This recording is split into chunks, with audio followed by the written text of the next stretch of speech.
Okay. Again, good evening and welcome to the annual budget hearing. The budget process has started. The mayor has delivered his state of the city, and he has presented the budget to the council. This is the start of the budget process by a public hearing, so we can hear what your thoughts are on the budget. There will be an additional public hearing on May 7th at Weaver High School. Also, when you came in, there is on the table a list of all the departmental budget hearings that you can watch live and our Hartford Public Access TV. And please note that tonight is also being recorded and broadcasted by the Hartford Public Access television station. Here tonight with us, as a council member, we have Councilwoman Molly Rosado, Councilman Amilcar Hernandez, Councilwoman Kelly Bilodeau. We do have an assistant majority leader. He will come and visit with you. Assistant majority leader will be here shortly. We have our mayor. We have majority leader Molly Rosado. We have Marilyn Rossetti. I'm looking around. You guys look alike, yeah. Yeah, I'm sorry, Marilyn. Our majority leader Marilyn Rossetti. We also have Councilman John Gale, Councilman Joss Mitchum, and Councilman Alex Thomas. TJ? Is TJ coming? Oh, okay. When you came in, there was a sign-up sheet outside, so if you would like to talk to us and let us know what your opinions are on the budget, please, you still have time to go and sign up. So again, welcome to everyone, and I am going to welcome the mayor here with us tonight. And guess what? I'm going to make sure I get his name pronounced properly. All right. So if I do it properly, can somebody clap for me, please? Okay, Mayor Aru Lampalam.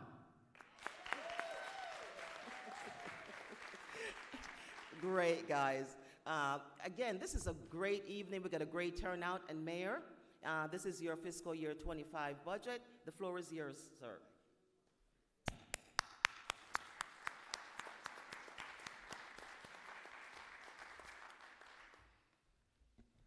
Well, thank you all for being here.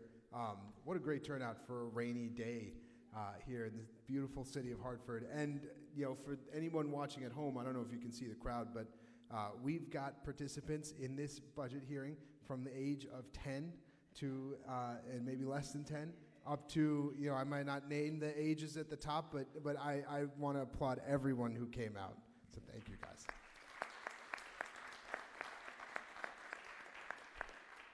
As you all know, yesterday we had an election in the city of Hartford, and a national election, and participating in voting is such an important part of exercising your democracy, but understanding the budget process is really essential, and understanding that your power is more than just your vote. It's your voice and the way in which you use your voice, and I'm so proud of those who are not even yet 18, who can't even vote, who are using their voice here in the city. I'm going to go through our budget at a high level and look forward to kind of talking to you about the budget we had this year. Oh, I scroll, right? Our budget process in the city of Hartford. I want to, before I do, say thank you to all of the directors I have here from the city of Hartford, all of my wonderful colleagues I get to work with. This was a really difficult budget, and so many of you have been so helpful in crafting this budget, especially Leanne, who's our Director of Finance, and Julian, who's our Budget Director, have spent countless hours with me on this, so thank you, guys.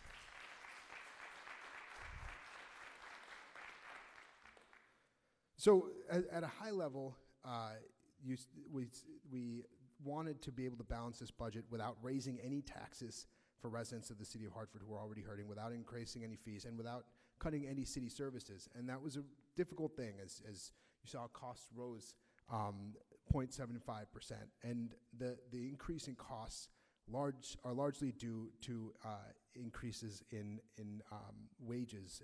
92% of those increased costs were due to wage increase from negotiated wages to try to make some of our salaries more competitive. And so issues that we've seen in the past with license and inspections, for instance, because of the lack of building inspectors, because it's difficult to hire building inspectors in the city of Hartford. And you probably have examples throughout a number of divisions.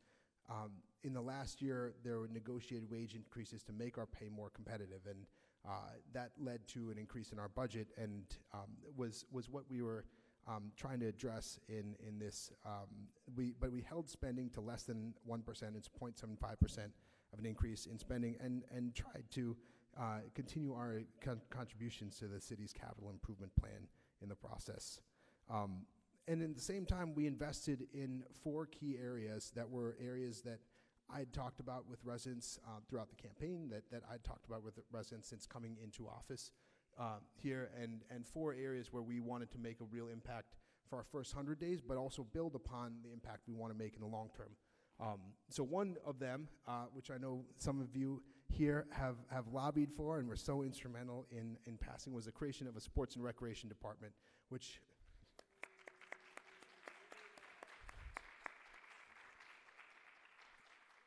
added 3 positions to our budget, brought 5 additional positions from the Department of Families, Children, and Youth. In addition to that, we created a business one-stop, that one-stop shop for people who want to navigate all of the agencies that interact with those who are starting a business or have an existing business in the city of Hartford. That added 2 positions to our budget. We created an Office of Violence Prevention. You may have seen that announcement on Monday. It's an office that's there to coordinate our violence prevention efforts across the city, both with our nonprofits, with our schools, with our police, and to try to work to identify the factors that lead to violence in our city, and to work to interrupt those cycles of violence. And that was created with 1 new position, along with some support in the COO's office, but was done in a budget-neutral way by moving positions. And the 4th thing was the establishment of a housing liaison, a 24-hour point of contact for tenants who have complaints in the city of Hartford. In addition to those 4 key areas, there's some other investments I want to highlight. They're not on the slide, but we created a principal engineering technician for the Department of Public Works.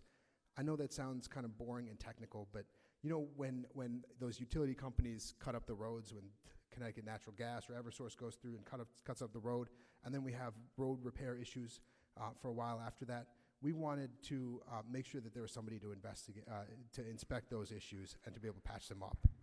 And I want to thank Councilman Hernandez for bringing this to our attention. I want to thank Chris Hayes and our staff at DPW for helping us think through this. But there's going to be a lot more utility repairs in the coming years, in the coming 2 to 3 years. Eversource is planning a big project. Eversource, Connecticut Natural Gas, and we want to make sure that as that road gets ripped up, that we have somebody there to make sure it gets patched back the way it was created. In addition to that, you know, I mentioned that this was a really difficult budget year because we came in and looked at a budget that before we touched it was in the red. And the way the budget process works, just to give you all an idea, is I got at the beginning of the year the existing budget for all these departments, and then each department head put together what are called business cases, which are things that they want to do, innovative things they want to do within their department that would require additional expenses. And it became really clear walking in the door that 99% of those business cases we weren't going to be able to do in this budget year. And so I went to my directors and I said, look, if you guys have ways of creating cost savings within your department to pay for these, we'll look at them. And Shri Snipes, who runs MHIS, had a really creative idea to create some efficiency within the non-personal expense line in MHIS. So by changing some contracts, was able to create the space to create a project engineer to do some really interesting forward-facing projects when it comes to technology in the city. And so we'll be adding that to the budget as well. We have a grants administration software, again, something that sounds kind of boring and wonky, that our grants department is putting in place. But you know, managing grants effectively is the kind of thing that it can leverage many more dollars than it costs. And we felt like that was an important investment to make. And finally, some support for police and firefighters hiring and promotions for the applicant promotional testing. Just to dive a little deeper into the revenue side of it, what we saw was a decline in our property tax collections, overall tax collections, led primarily by some appeals of tax assessments on larger commercial buildings and by a change in our vehicle tax base. And that loss in taxes for the city was offset this year by increased pilot payments from the state, about $4 million due to some legislation in the previous year. In addition to some smaller items, an increase in budgeted revenue for interest in investments, and a modest increase in building-related permits from the city. On the expense side, I mentioned that there was an increase in payroll due to contractual increases. And our goal with these contractual increases was to increase the competitiveness of city employees and hiring within the labor market. We had to reduce the operating budget contribution to the capital investments plan as a result of these budgetary constraints.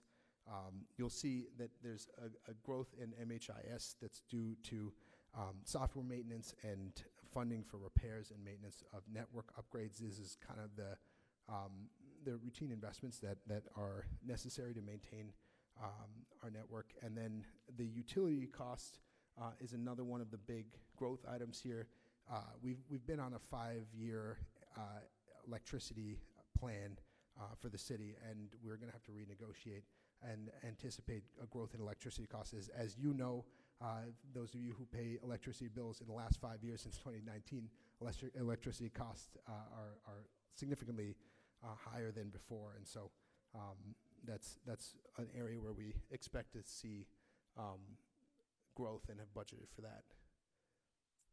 Just breaking down the components of the budget, as you can see, every year the biggest piece of our budget is education, nearly half, 45.5%.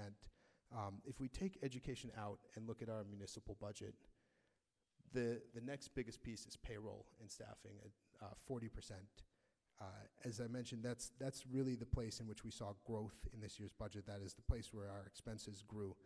92% of the increase in expenses were related directly to payroll and overtime. The two next largest categories are the pensions and cash outs and benefits and insurance, and we're going to touch on benefits in a moment. You can see the other major cost drivers: utilities 9%, and then our payments into debt service, into the library. Breaking out for a second the benefits and insurance pieces of that, the largest chunk of that is health insurance, which is 72%, almost 3/4 of that cost, and then workers' comp and property liability and other insurances are the other two kind of large pieces. As we look forward, as we look down the road, and this is really important, we want to keep in mind the long-term fiscal stability and sustainability of our city. And like Mario Cuomo said, you campaign in poetry and govern in prose. And I just came off of a campaign where we talked a lot and we dreamed a lot as a community about the things we want to do. And I laid out some initial investments in the things we want to do around sports and rec, around violence prevention, around small business creation, around housing. But those investments can only grow if our tax base grows, if our grand list grows. And so here's where the brass tacks come in. We've got to be aggressive about attracting investment growth into our city. And I see really promising signs when I think about investment in our city in the future, when I see the growth of our businesses, when I think about all of the ribbons we've cut in the last few months, and we've had so many new businesses open. When I look at the landscape of startups and small businesses in this city that I think have incredible growth potential, that's something we're spending a lot of time on, is figuring out where are the opportunities for growth in this city and how can we support that growth. And then the challenge on that, on the other side, is protecting the stability of our large properties. If those large properties downtown start to lose value, then our grand list is going to shrink considerably. And all the things we really care about, all the things we want to invest in, all the things we want as a city, we're not going to be able to pay for. And so we are working aggressively to make sure that we are stabilizing the value of the properties of those big buildings, that we're working with those landlords to get those large office spaces filled again, and stabilize that property value. Because it's important to our downtown, but more than anything, we can't do what we want to do as a city. We can't grow as a city unless we can have a stable and sustainable property tax base. In addition to that, we're going to continue to stay disciplined on our spending. We have continued to tighten our belt and tried to do more with the same amount of resources as you heard from the MHIS example. But we're going to continue to stay disciplined when it comes to spending, while working to improve the quality of life for all of our residents. And at the end of the day, our North Star is, are we making this city better with the resources we have, with the limitations we have? Are we making this city better for the people who live in it? And we try to keep that, and I think I speak for all of my council colleagues when I say we try to keep that at the forefront of our mind in all of this decision making, because budgeting is a moral document, and it's really important that we are moving forward the ball for our residents. And then continuing to fund our capital improvements with operating funds. That's, speaking briefly of our capital plan, we wanted to kind of break down the bigger investments. It's a $22.96 million capital investment plan, which is smaller than in years past, but we wanted to do the really important stuff while staying within our fiscal constraints. So we continue to make progress on the flood control improvements that we're working on drainage improvements. We're working on traffic calming and traffic controls and other transportation safety improvements. And finally, continued investment in roads, bridges, and sidewalks. It's the investments that we need to make as a city, the infrastructure investments that we need to make as a city for our residents. That's my overview of the budget, but I wanted to show you one last thing before I wrap up my presentation. I said at the beginning that I wanted people to think about the budget process as a part of the democratic process. That's something that you are involved in, that you understand, that you're active in. And coming into office, I had this kind of crazy idea to help people understand the budgets and understand their contributions to the budget, to create some sort of a receipt that when you pay your property taxes, you can get a breakdown of what you're paying for and what those services are. So we don't have a receipt exactly in the, how do we?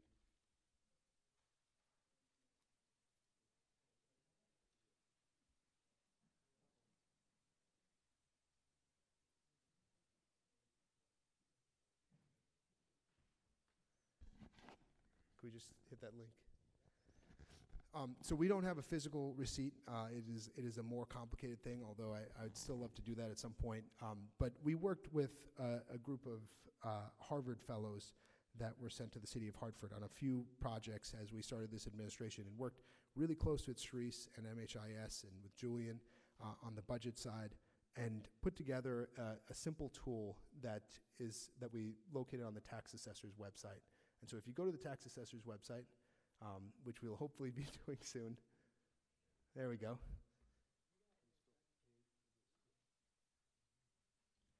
Can we give a shout out to MHIS? Thank you. So you can all do this on our tax department website. If you go down to the bottom where it says allocation taxpayer dollars and put in the amount that you spend on your property taxes. I'm going to throw in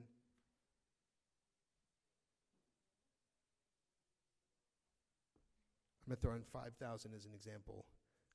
It'll break down exactly where those dollars go to, and I don't know if you can see this well.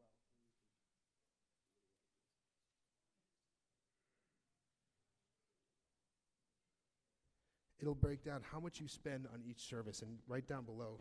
Yeah, Alex, you want to navigate that for me?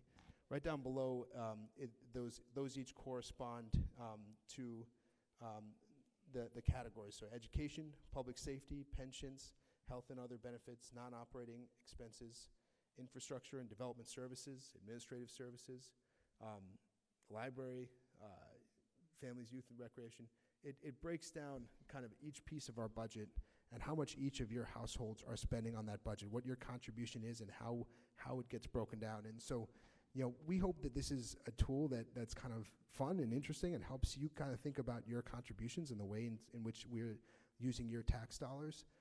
It also helps you understand kind of how our system works and how your taxes contribute to all of these programs in our community, and give us feedback on that. We want to hear what you think about the allocation of these dollars and how we're using them. So with that, I will conclude my part of the presentation. I really appreciate you guys being here. Thank you.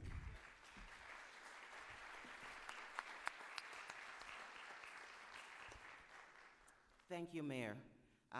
Now it's the community time. It's all about you all to let us hear what your thoughts are on the budget.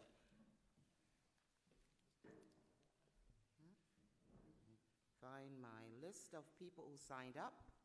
And there is a microphone in the front of the room. If you would walk up when I call your name, and let us hear your thoughts, let the mayor hear your thoughts on the budget. The first person to speak is Naisha McCauley. Time limit. So we give about 3 minutes. But we didn't bring our clock with. Oh, all right. Is John that Mr. Gale? Yay. Yes, I have. You can turn around so everybody can see. There we go. So Councilman Gale is our timekeeper.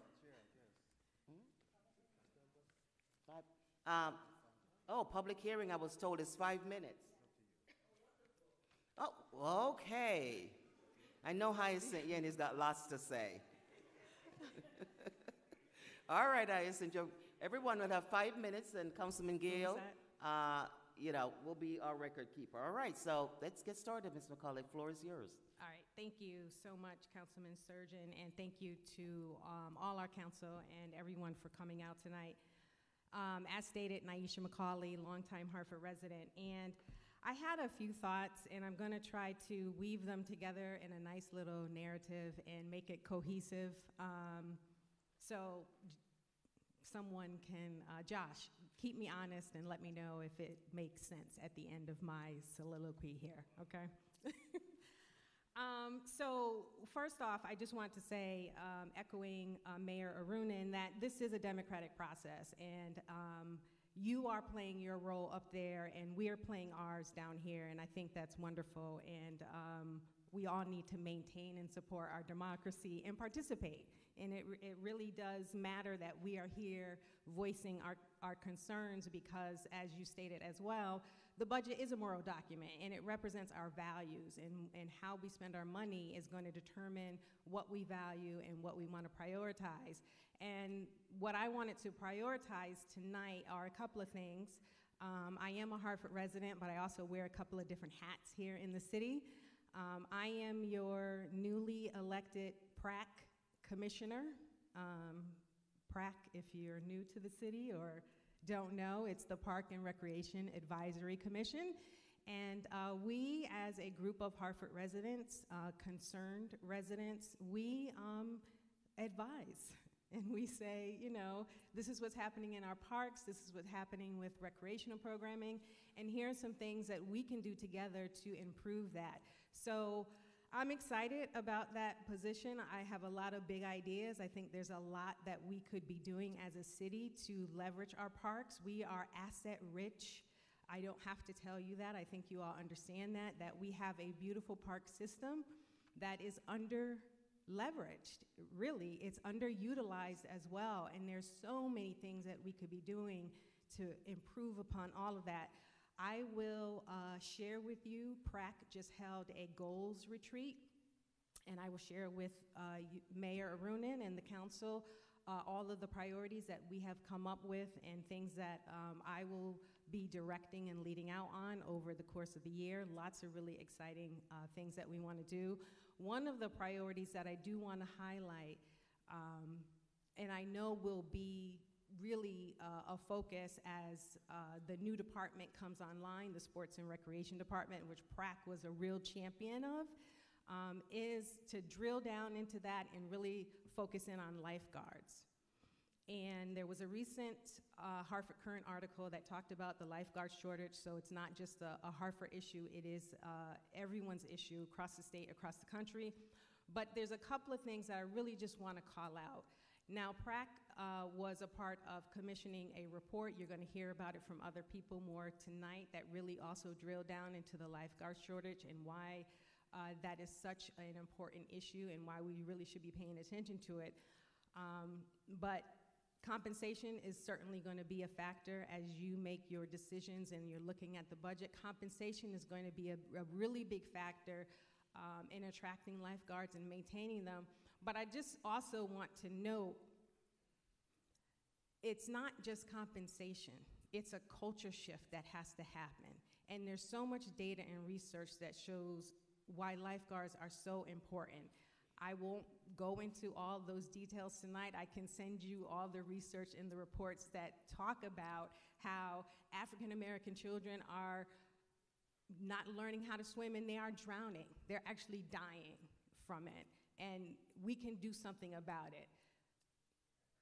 A lot more to be said on that, but again, if we're talking about the budget, we're talking about our values and we're talking about our priorities, and this is just one that we really want to focus on. It seems small and insignificant, but it's something that can make such a huge impact into the quality of life and turn this city around. My time is running short, but I also just want to stress communication. And I know we're entering into the actual budget hearings. And so to my council members, this is the time for you to ask questions. And even if you already know the answer to the question, ask it anyway, because we're listening, we're watching, and we need to understand. You need to be transparent. So your question could be for us.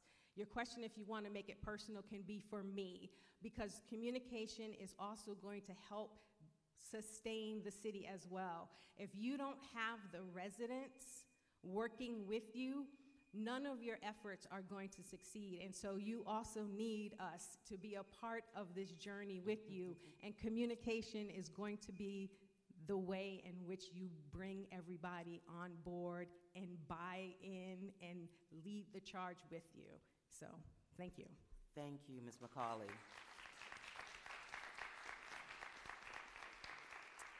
Next person up to speak is Shantae Brody.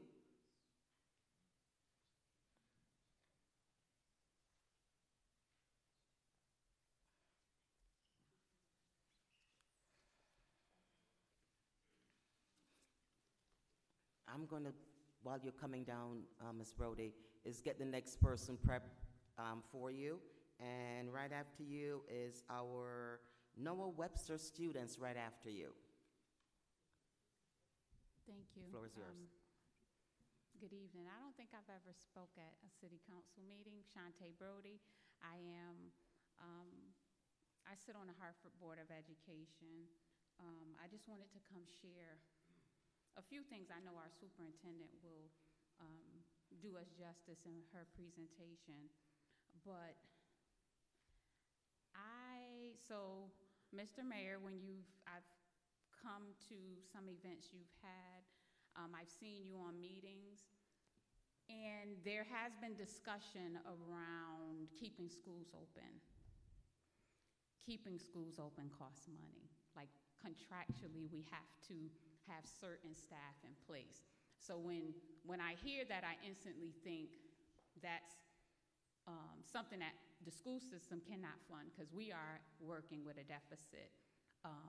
We've gotten it down, I think, right under $6 million, and we still have more cuts to make. So keeping schools open costs money. I wanted to make that point. Another point, while we appreciate every penny that the city council gives us every year, we have been flat funded for many, many years. I want to say my oldest graduated UConn last year, and I started going to Board of Ed meetings when she was in pre-K 4, so it's been many years. We do have less students, but I just did want to make clear and explain what happens. Less students don't necessarily mean we spend less money, because we have an enormous special education tuition that we pay, outsourced special education. And with that comes the transportation to get the students out there.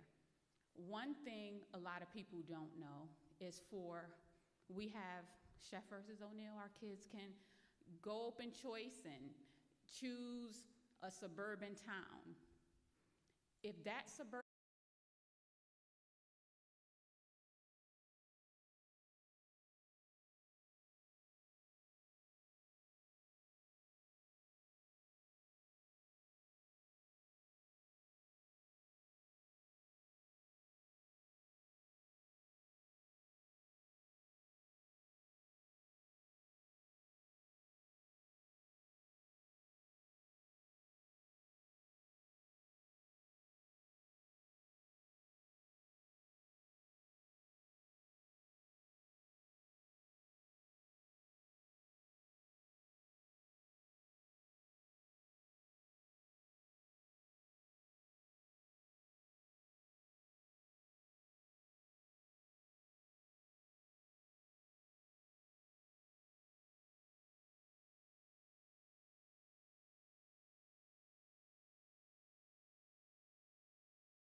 thing to do would be to consult with the Boys and Girls Club, with these other after-school programs, to help them with their enrollment, because at some points they have to decide what staff that they're actually going to have to give less hours to, because the students are not there at the programs.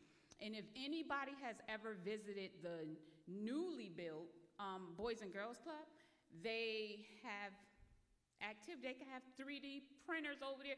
They have a recording studio. Students can make songs. They have a STEM room. They have a music room. They have a STEM director. They have all of these things, but the children aren't there. But we are saying we don't have enough. So that's, imagine running the YMCA and all these places, and you hear that when you know you struggle with students taking advantage of the opportunities that Hartford has, and Hartford has a lot of opportunities. So we need to figure out why our students aren't in those spaces. And that's all I had to say. But I might see you guys at Weaver High School. Thank you for your time. Thank you. As the Noah Webster students come forward, the next person after the Noah Webster student, we may need some help.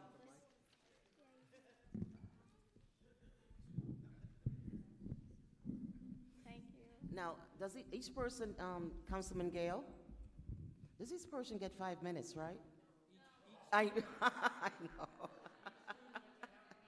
Each student's get a half an hour, okay. All right, go ahead, ma'am. Hi, my name is Ella. Hello, council members. We are here today to discuss our budget. We need money for the sports and rec department. Hi, my name is Alexa. We need enough money for equipment like balls, nets, shin guards, bats, and etc. Hi, my name is Maddie. We need a well. I can't read this. I can't read this. Here, you can read well. Hello, my name is Charlotte. We need a well-funded rec department. We have already gone so far with creating this department. So the thing we need most is money. We really need the money to, like I said before, there are kids who don't get a chance to play sports.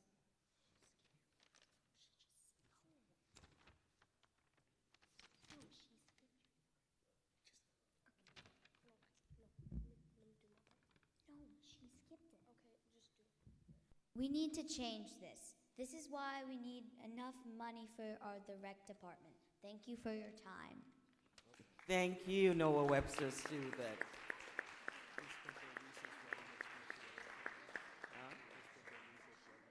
Wow. You know, it takes a lot of courage that even a lot of adults here. So thank you, ladies and gentlemen, for doing this. That's a lot of courage. Thank you. Next up is going to be Robin Zielinski.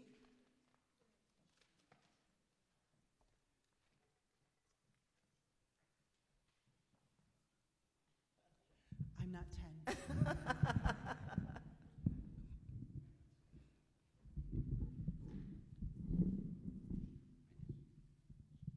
Yeah, that'll be great.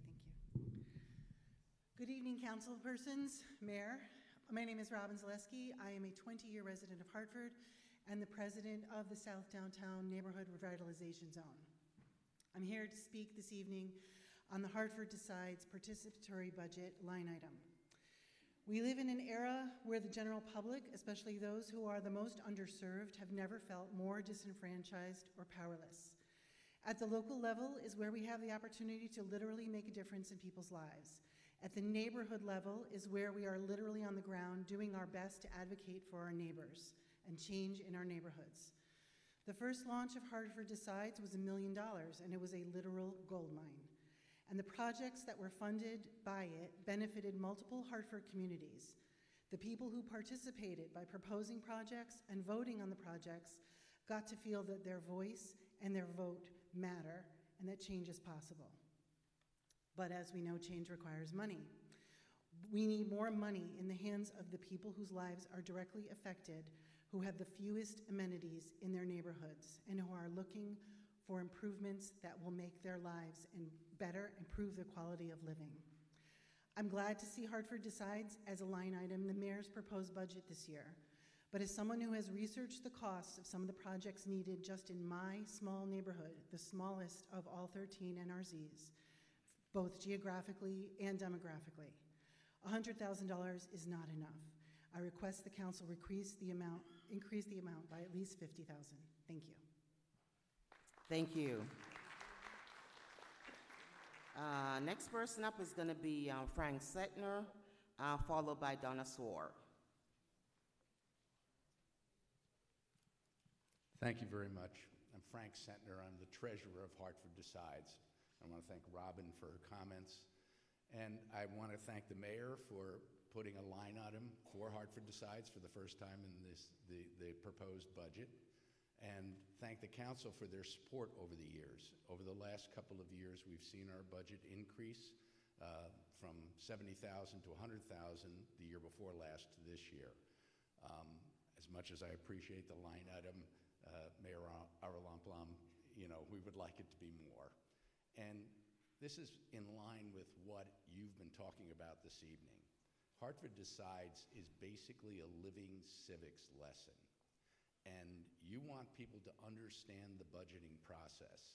Believe me, when people come to us with ideas and we work with them, sitting down with DPW, sitting down with PRAC, and we did that the other day, and presenting to friends of Sigourney Square Park, which I just did before I got here, ideas that benefit our parks, our streets and sidewalks, our libraries, our schools. These are all the places that our residents come to us with ideas to improve. And this process does not increase the city's budget. All we're asking for is that a portion of the $23 million capital improvement fund, a little bit more of it be allocated for the residents to decide. And this is really an opportunity for everybody to participate, but in particular, our young people who are up here and speaking to you about what they want to accomplish, they get to vote in Hartford Decides votes. The projects are wonderful, and we want people to get invested in those projects. That's the carrot.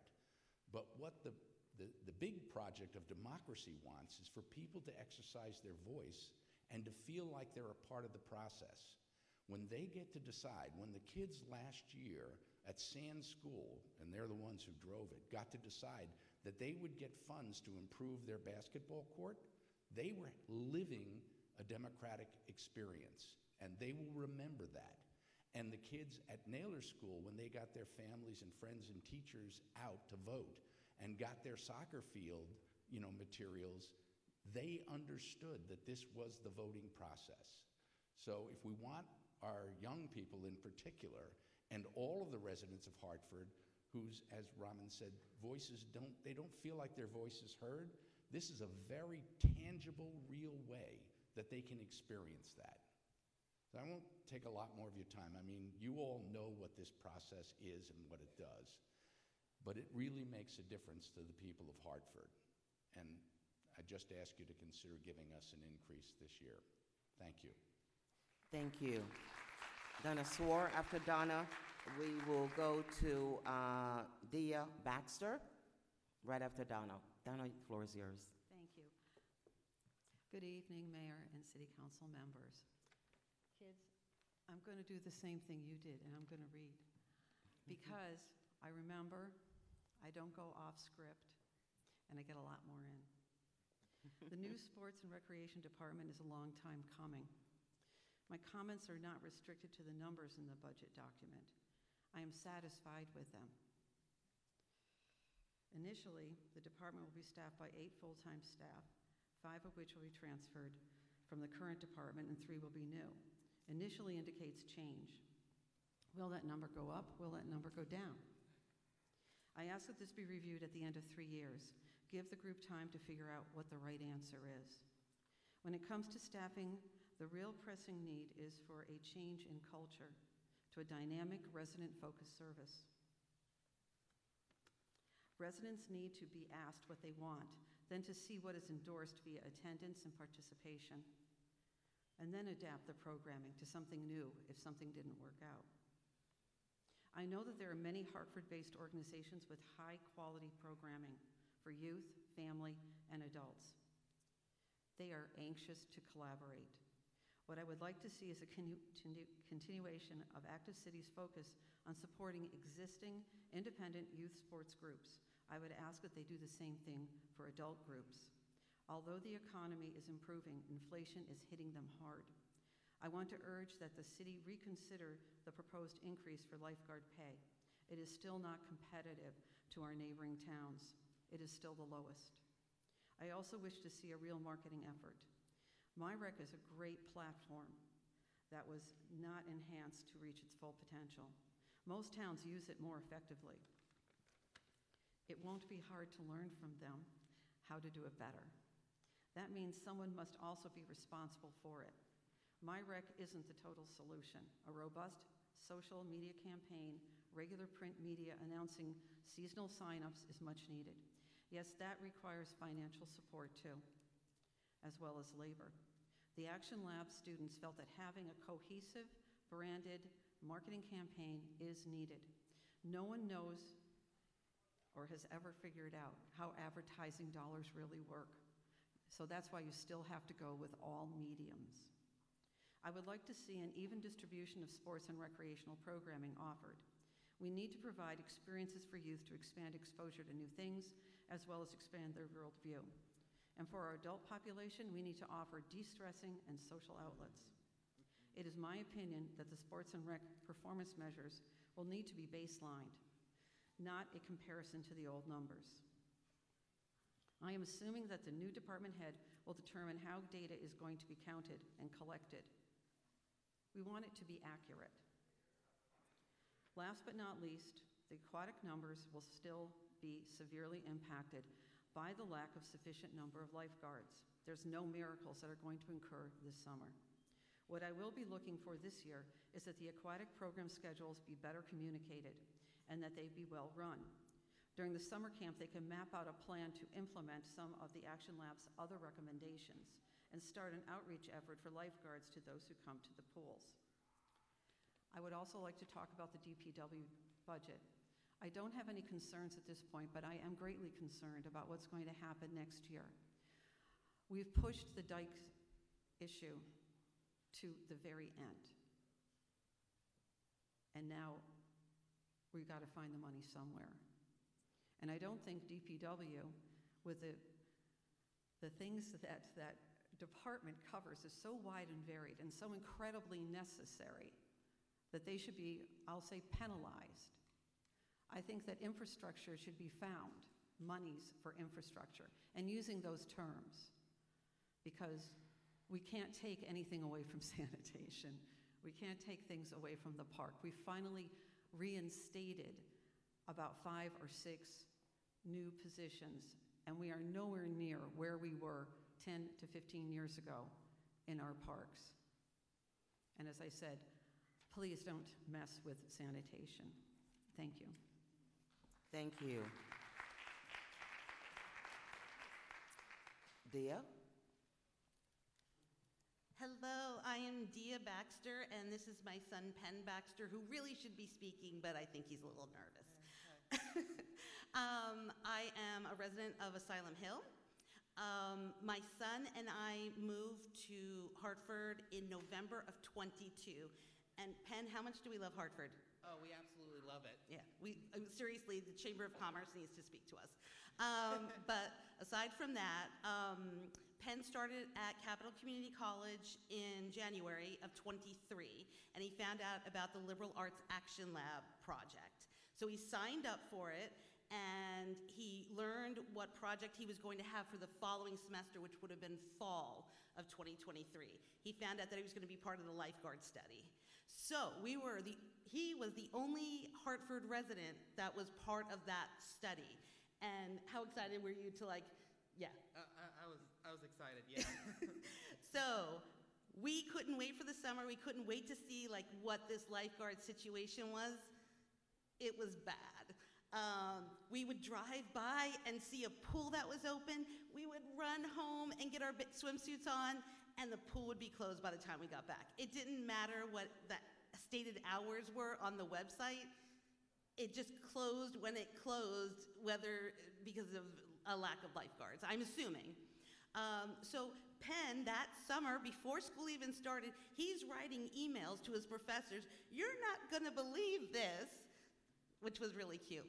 Anyway, so Penn did the study in the fall, and yeah, we really need an increase, an hourly increase for lifeguards. Penn and where did we go swimming last summer? West Hartford. West Hartford, yeah, we went to West Hartford because we knew that the pools were going to be open during the stated hours.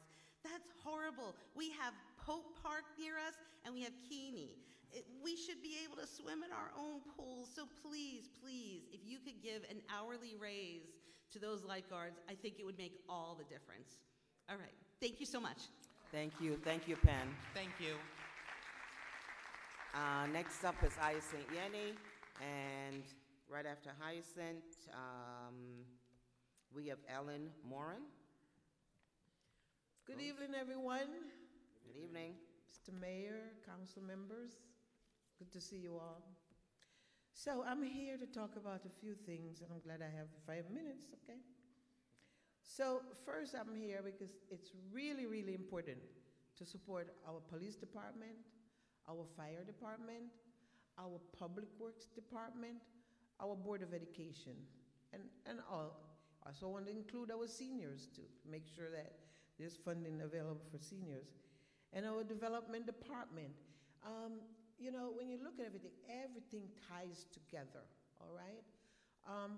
Let's look at public works, and I have to say public works because fire and police are really, really critical and important. But if you look at calls that goes into 311, 99% of those calls are public works issues and needs to be taken care of.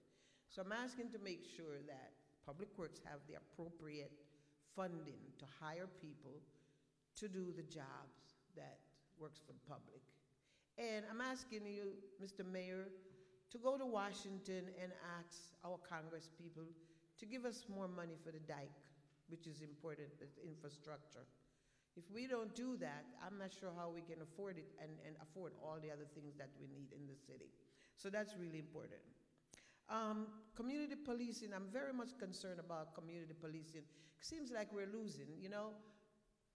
the CSOs that works in our neighborhood, they're all like, where are they? They're not around anymore. We're going to push back into patrol. Now, I have to let you know that community don't really have relationship with patrols because they're running from one call to the next. All right? Our CSO matters to us as community leaders.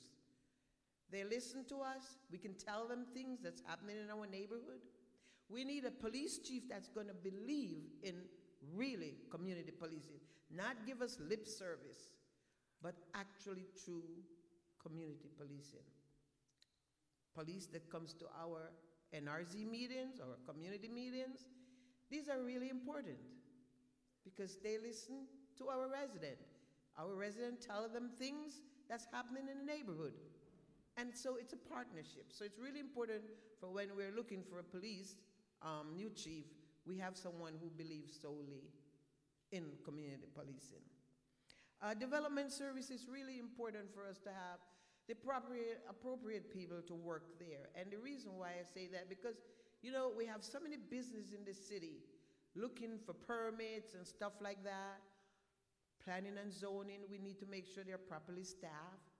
We need all these, they're really important to us to make sure permits are done in appropriate time. You know how many businesses we've lost from the city because people put application in and cannot get any result from the city? So they move on other places. So those are really critical things.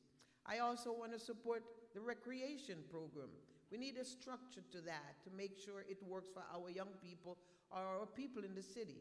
Because there's no reason for us to just say, yeah, we have a recreation program, but nobody uses it. Or nobody knows about what's happening in there.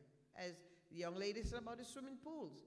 We have Pope Park, we have the one in Main Street, and we have other pool in the city. And so every one of our kids in this city that wants to learn how to swim should be able to swim. And we need to get into our school to promote that and make it happen. We have a lot of resource in our city, but we are not utilizing it. And we have to find a better way of making sure people understand.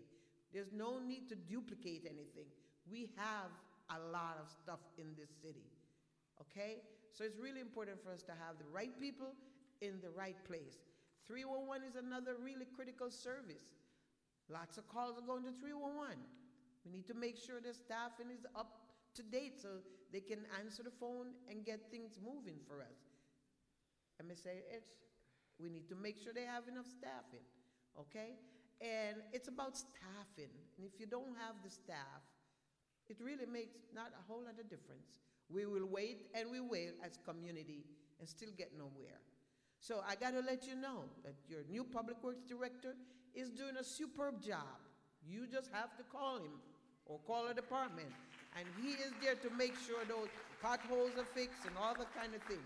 We need to get some more funding into making sure we can have a few more speed bumps. You know, I have people come into our meeting and talk about, oh, we need speed bump.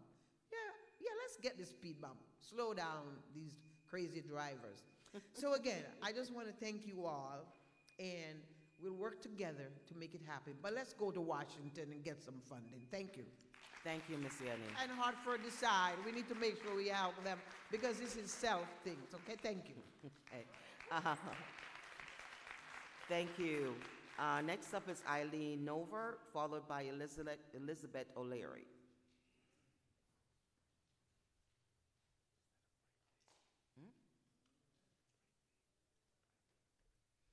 Okay, so let's go on. Then the next person up is going to be Alyssa Peterson. Elizabeth's here? Oh, okay. Okay, Elizabeth O'Leary. Thank you. Hi, Elizabeth O'Leary. Welcome to the Southwest and Behind the Rocks neighborhood. Thank you. I was listening to the mayor and I'm looking at the budget, and whilst, yes, we do need to bring people into downtown, generate revenue, there's also neighborhoods that need to be sustained. And some of the neighborhoods are not being sustained. So I looked at that little tool he showed us where you just plug in your taxes and see where your tax dollars are going, but imagine you're paying into those, say the library, but you don't have a neighborhood library.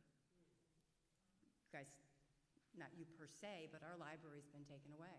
This school that you're sitting in, this is not our neighborhood school anymore. So you're taking things away to appease other areas, and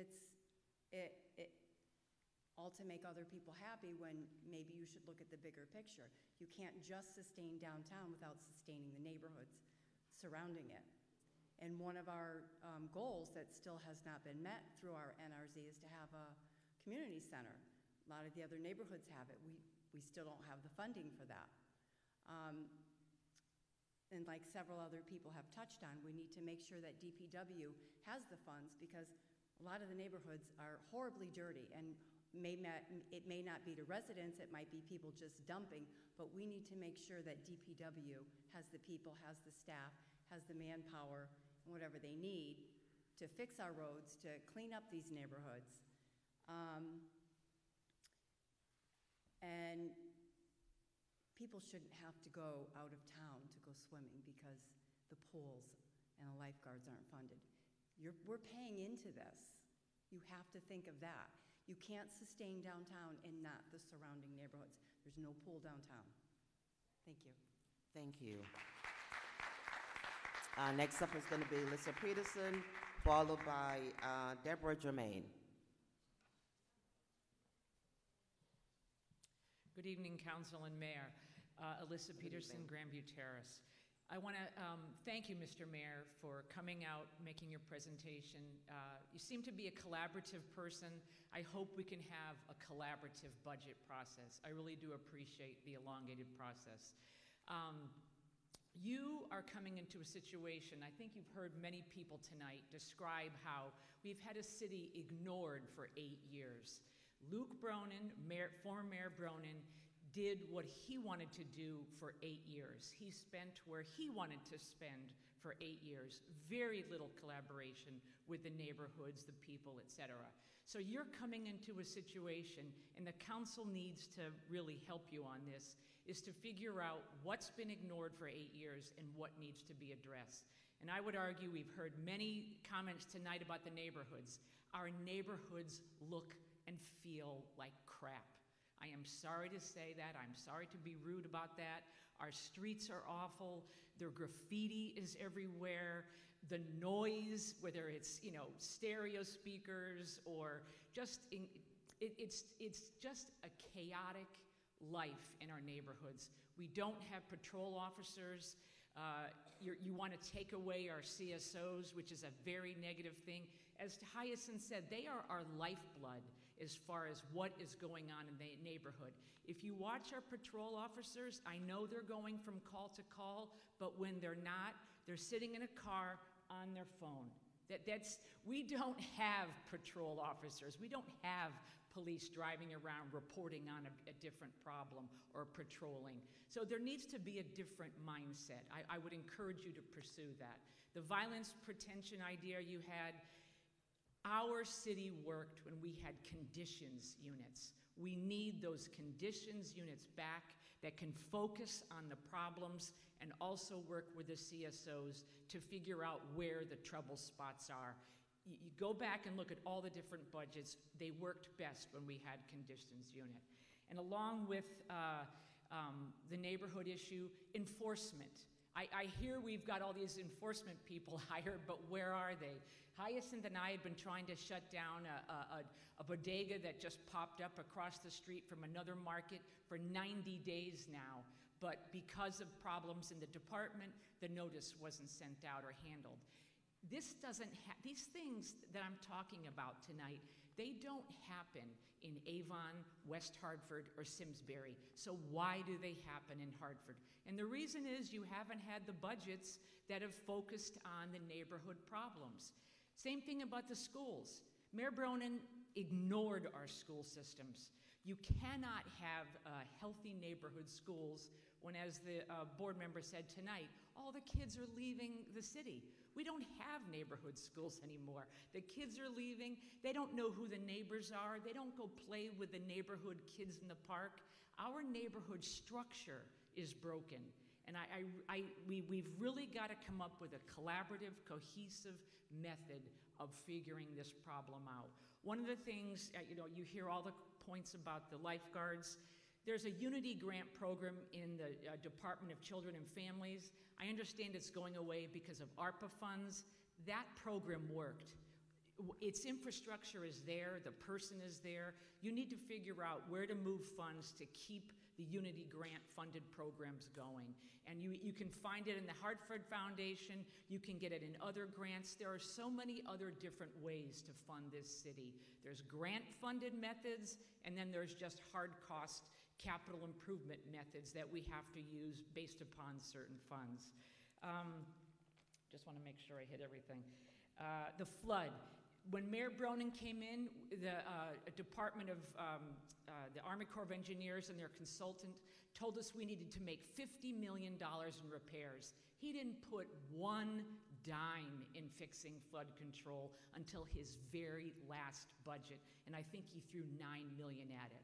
So, sir, in closing, you have all these tasks that were unfunded that need to be looked at right now, and our neighborhoods are really suffering. We've had programs in the past like graffiti cleaning and art projects that help the neighborhood feel better. Bring those back. I mean, we are really suffering in the neighborhoods. And I know I have, my time is short. That's about it. I just feel like, the violence prevention, I just want to make one point, if I may. Sure. Thank you, Council President, our new Council President. I just want to give you an example of Franklin Avenue. Look how dangerous it feels. Look at the potholes. Look at the crime. We just had a cease and desist order for exotic dancers on Franklin Avenue. Franklin Avenue used to be a jewel. Now all it is car sales place that take advantage of zoning, no zoning enforcement. If we focus on the small stuff, enforcement and police and conditions, I believe our neighborhoods will come back. Thank you so much for listening, and I look forward to your coming back in a month at your next meeting. Thank you. Deborah St. Germain. Not sure she's here. Oh, there she is. Good evening. I'm Good really evening. sorry. I thought I was signing the attendance list. So I don't have anything prepared, but as I look up, I see so many people that I know. I don't really feel like I need to have prepared anything. Most of the people I've already had conversations with, because all of you love Hartford the way that I do and see many of the things that people are talking about tonight. Focusing on the schools, though, I really believe that if this group, which is the town council, met with the Hartford Board of Education and decided to find what funds are we duplicating, what can we streamline, where can we begin, then I do think you would make some progress in making some huge changes to the budget in Hartford. I also want to remind everyone that this is not a neighborhood school anymore, that these students spoke eloquently tonight, but the students who spoke about keeping this school when we were losing it are some of the most eloquent students I ever heard. Most of the adults that night chose not to speak because they were amazing. And it was as if no one said a word. They went to dust, and we had absolutely no say in this school, our library, closing. This neighborhood has felt, we really welcome you tonight. We're glad you're here. We're glad you remember that we're here. This neighborhood has been ignored for a very long time. We are, as someone mentioned, our children, I know why the children are not at the Boys and Girls Club. I have grandchildren. They don't know anyone. They cannot get there directly on a bus. There was no bus that would go from his kids, take them to Maple Avenue Library. There is no direct bus to Maple Avenue Library. There is no way for our children to know how to get around. There is no way that their parents, for the most part, are just going to let them get around. So we need to think these things through. Yes, we have beautiful facilities. I do believe the schools should be open as community centers, and I hope that that's a direction that you will move toward. And yes, they're going to need to be staffed and funded, but I do believe if you could work together with the Hartford Board of Education, work together, please, with the Hartford Board of Education for the benefit of Hartford students, Hartford families, and all of your constituents. I know you can make a difference. I know all of you. I know you can make a difference. Please try. Thank you. Thank you.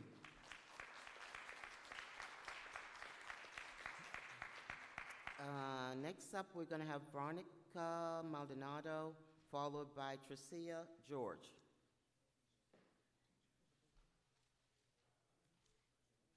Veronica? She left? Okay. Tricia? Tricia George? Oh, here comes Tricia.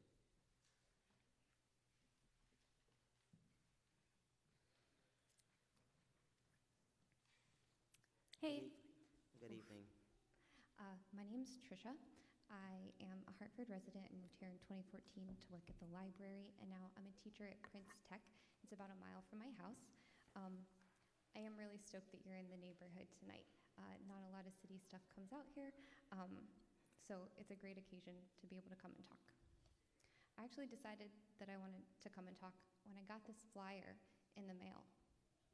Yeah. Oh, really? Because I feel Yeah, a little bit louder. Okay. I actually decided to come and talk when I got this flyer in the mail about work for the city of Hartford this summer. It's awesome that you're offering jobs to young people. As a person who works with young people, they always want money and sometimes want jobs. I'm also stoked that lifeguards are on there and recreations assistants are on there. There are also police. The police one is the only one that's full-time and offers paid time off or any kind of benefits. So I wanted to share something that I learned while I was getting my doctorate in educational leadership at UConn.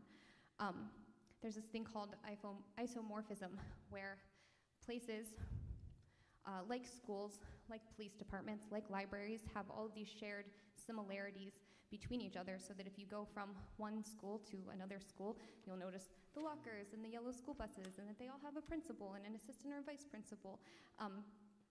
And one of the things that you get in isomorphism is like the way that you think about what you do, the way that you approach your work, the culture that work exists in. And so I'm an after-school professional, informal primarily, new to the formal school system, but like an 18-year-old veteran of the informal school system. So like I get kids. They taught us positive youth development. What are the things that every single kid in the world needs in order to grow up and thrive as adults? If you're working in a library, they teach you about information and how you access and organize information. Wildly, wildly important in the 21st century. If you're a teacher, they teach you pedagogy and how to learn and how to organize learning and how to organize facts so that other people can understand those things. If you're in recreation, which a lot of people have talked about tonight, and I think is an overlooked and extremely important part of what young people need in an urban environment, they teach you community and how to exist together, how to live among the people that live around you, which is so important. But when you're a police officer, they teach you how to identify delinquents, and that's not what we need. We don't need to identify delinquents. We need after-school assistance and library assistance and teaching assistance and recreation assistance. But I do not need a 17 to 24-year-old with an underdeveloped adolescent brain knocking on my door and telling me what to do, because that's the only full-time job with paid time off and benefits that they could find over the summer.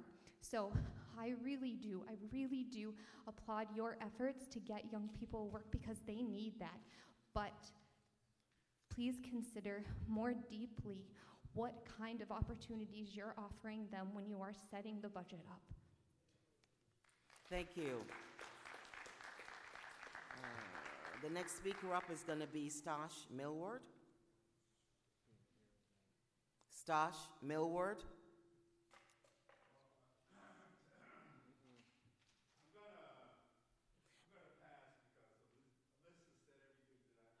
Okay, all right, thank you.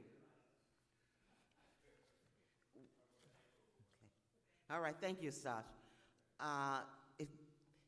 Is anyone here who has not signed up? We have a few more minutes that we can give you to hear your ideas on the budget. If you have not signed up, please let us know. Please let me know. Raise your hands. Come on down. All right. Seeing no one, I want to. We got a hand up? Well, please identify yourself and let us know who you are. Come up to the microphone, sir. It's kind of a last-minute thing. Greetings, everyone. How you guys doing?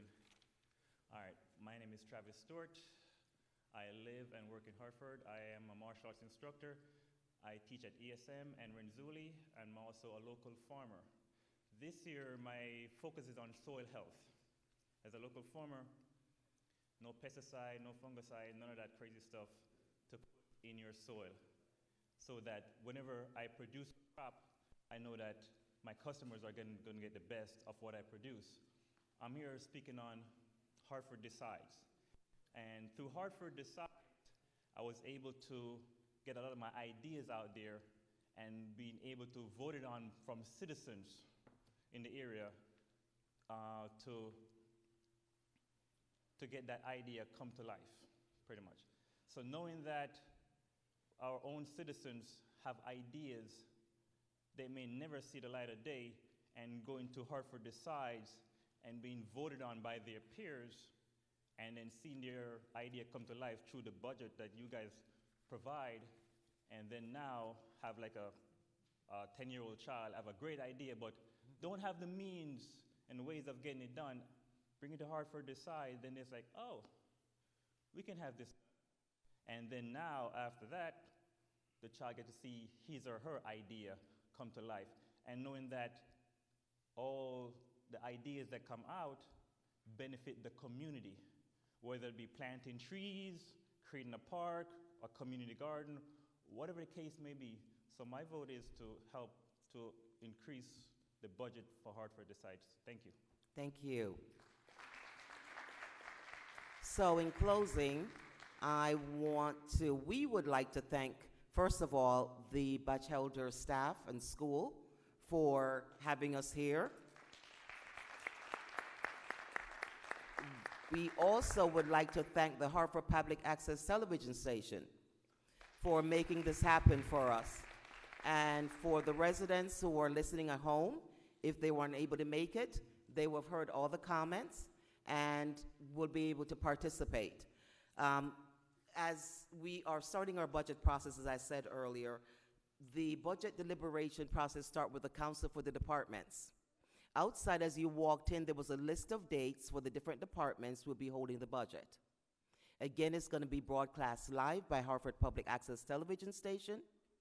The Management and Budget Committee, who is chaired by Councilman Hernandez, will be having those hearings. And the first hearing is going to be Wednesday, April 10th at 5:30, and it will include the Finance Department and Management, Budget, and Grants. That is the first departmental public hearing we'll be holding, and again, that's going to be on April 10th. And you can watch this on Hartford Public Access Television Station. And we do also have one more public hearing that's going to be coming up. The last one, and I do believe it's going to be May 7th, if I'm not mistaken. Yep, May 7th, and it's going to be held at Weaver High School. So as you listen to the departmental budget hearing, and you may have some ideas, you may, come to the next public hearing and let us know what your thoughts are. Also, you can also email the council members and the mayor. We really want this process to be inclusive as much as possible. So give yourself a round of applause for everyone coming out. Thank you so very much for doing so. This is one of the well-attended budget hearings I've been into in a long time. Thank you and good night. I didn't bring my thing.